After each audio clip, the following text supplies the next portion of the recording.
Welcome. In front of me I have the brand new Pixel 8, and today I'll go over unboxing along with a quick look at the device along with a spec look. So without further ado, let's just get straight into it. Now, based on the size, you can probably already figure it out. There is no charger in the box. Now this is what they're calling, I believe, Obsidian. No, this is Hazel. So never mind. So this is the Hazel color, which looks like the smaller version of this device have different color versions of it. So yeah, here we have Obsidian, Hazel, and Rose, while the Pro had Obsidian, and it most certainly didn't have Hazel nor Rose. So these two, or this specific one, is a little bit unique to the 8. The Pro has the Bay, which is blue, and some other one, which I don't remember the name. Anyway, so there we go, there's the phone.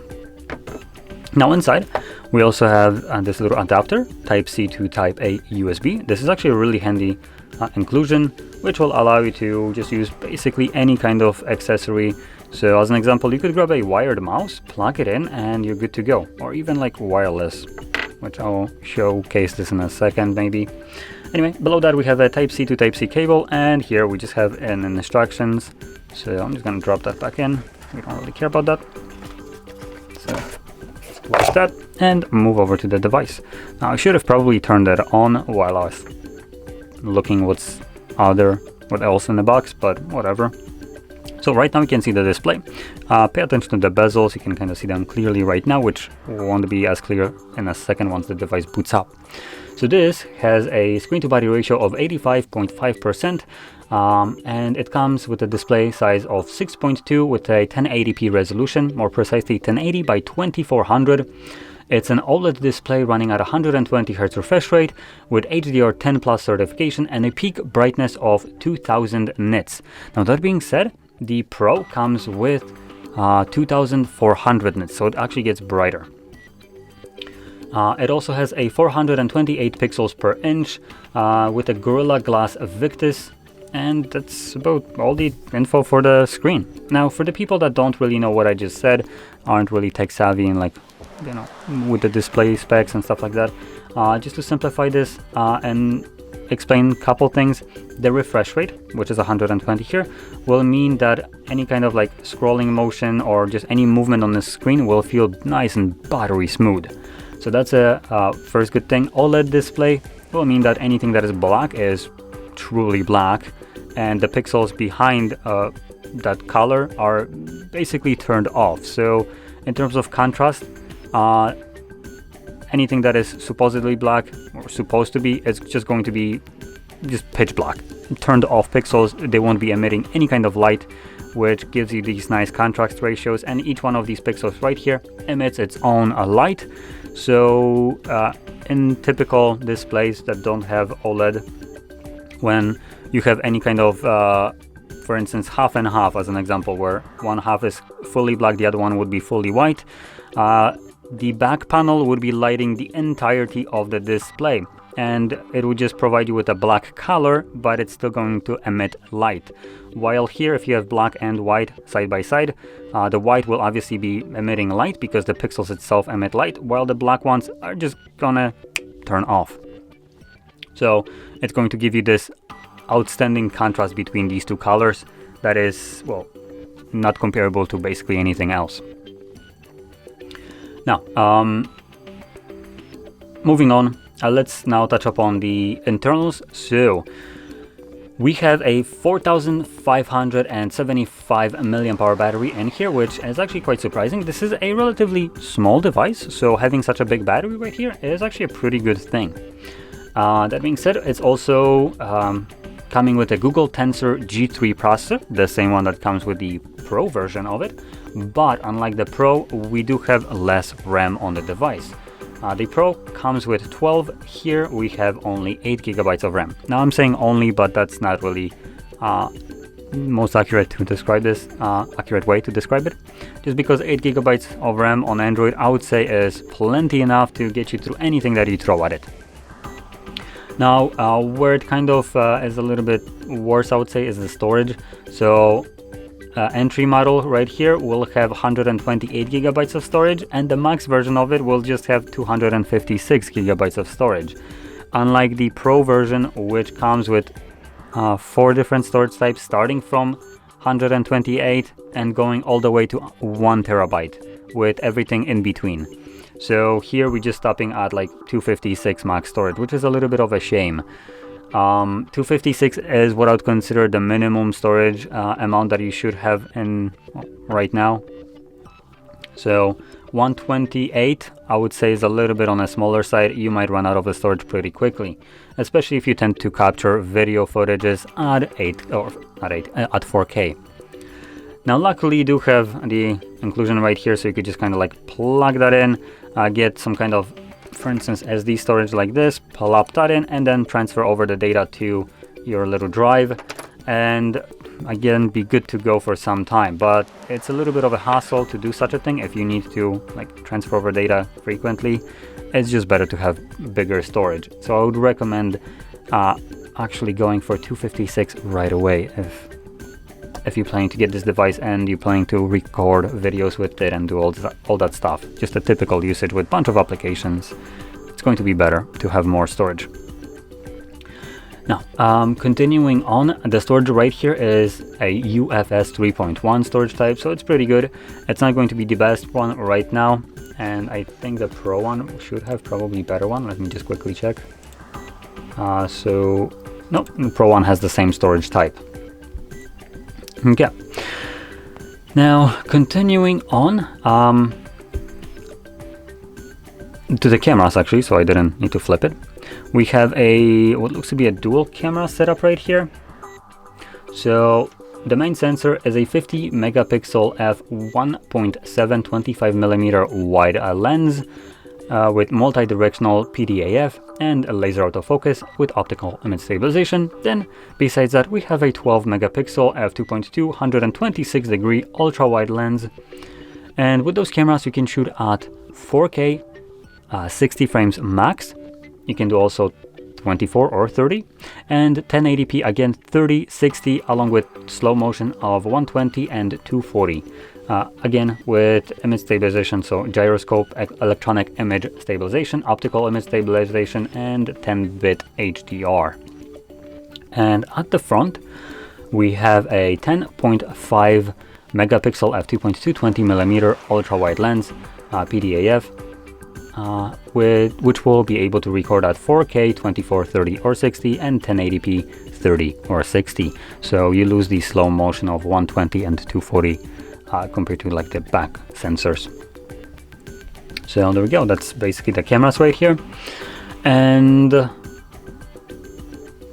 last thing that I didn't mention in terms of specs right here will be the charging speed. So I did mention the battery right here being pretty good at a little over 4,500 milliamps.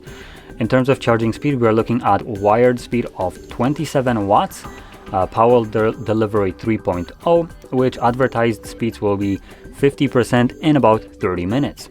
We also have a 18 watts wireless charging, which is a little bit worse compared to the Pro version, but still 18 watts is a pretty good charging speed for a wireless charging in general.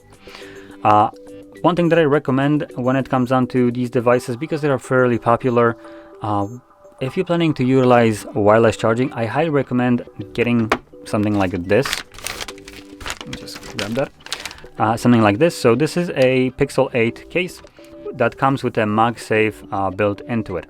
Now, this is something that technically only iPhones should have, but because popular devices do have this as an option, I recommend picking that up. Now the reason for that is MagSafe just makes it stupidly easy to wirelessly charge your device, and also the accessories for it for like cars and other stuff are also fairly accessible. It makes using devices, popular devices like that, much nicer if you go for the MagSafe, because when you have a wireless charger, it magnetically just kind of like plops on there in a correct spot, so you don't need to look for a correct position where your phone's supposed to be for the wireless charger to tick. So as an example, I have one under the table, a little bit off the screen, And for this device, it's a little bit of a different size than my device, so I need to start like needing to shift it up or down just to get it correctly positioned so it starts charging. With the MagSafe, you plop in on the case, slap in on a wireless charger, and you're good to go. It will always magnetically attract itself to the correct position, so you never have to fiddle around with it. It's an amazing thing to utilize. So, one more thing that I wanted to do is actually set it up. So while I'm setting it up, I'm going to also quickly mention a couple of different things which I didn't mention before. So we do have a fingerprint sensor under the display. So you have that. Just get rid of that. Now in terms of build quality, we are looking at an aluminum frame all around. We also have glass front, so this is Gorilla Glass Victus, and a glass back, which I don't think it's specified, but I'm going to quickly check.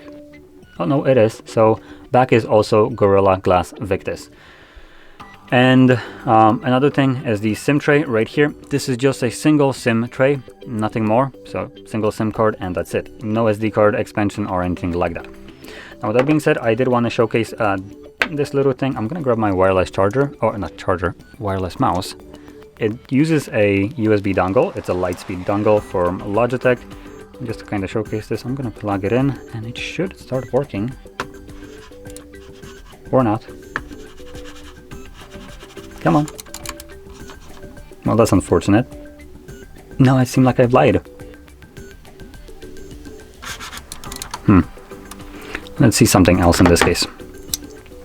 If this isn't working, maybe this will.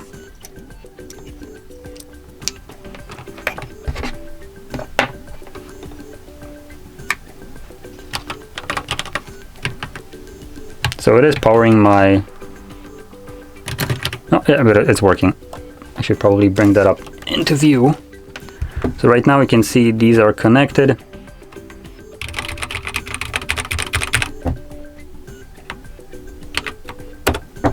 You can see it's working fine. For some reason the mouse doesn't want to work, but it should. I'm not exactly sure why it's not working right away, so yeah.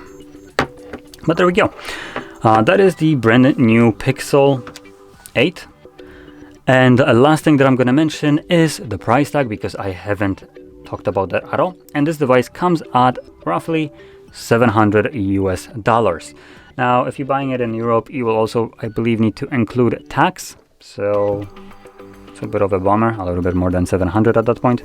But obviously, the benefit right here will be the fact that this Pixel right now will come with, I believe it's 7 years of software updates, so you should have whatever Android versions that will come out into the future, 7 years into the future, you'll get it on this device. Now, will you be able to use this device for 7 years? That's a different question. But obviously the software updates along with the security patches is a very good thing to have. So there we go. And another thing that you pay right here for is the OS. So even though this is Android, and we can compare it to basically any other device, like, let's just get rid of that. So anything like this, this is also an Android, but the difference is Android by Google has additional like things that they just added to the device itself, which are unique to Pixels and only Pixels. So obviously you get a little bit better Android experience than you would do with something like, for instance, the Galaxy Fold that I have, or any other Android device. So even though both devices might be running Android 14, because this is running Android 14, you will have arguably a couple additional features that no other device has. So it is a bit of an incentive to look into like purchasing a Pixel. Now, with that being said, hopefully you found this very helpful, and if you did, don't forget to hit like, subscribe, and thanks for watching.